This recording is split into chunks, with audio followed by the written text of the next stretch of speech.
nangyari sa inyo na parang naging lesson na sa inyong magbabarkada, nasimulan nyo agad yung business?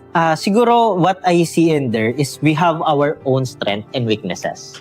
So, kung saan kami magaling noong time na yon, doon kami nag-focus. So, hindi namin ginawa yung bagay na ayaw namin. Yes. Ginawa namin yung mga bagay na gusto namin and masaya kami. Siguro yun yung naging part, but bakit within 2 months, na-execute agad namin yung business? And nung nilaunch namin siya, sobrang sarap lang sa puso kasi first ever Yes. Nagta-trending agad sa social media. So, in less than a month, ang dami na agad invitations from different TV stations.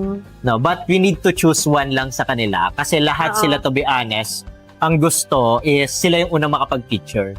So, we choose May Puhunan na i-feature kami.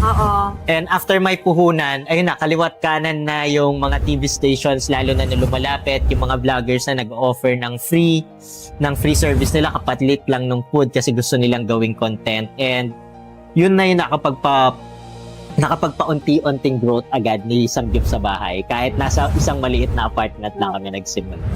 And the good things na nangyari sa inyo, one of the lesson is, kailangan kapag may nakita kang idea or naisip kang idea, execute mo agad.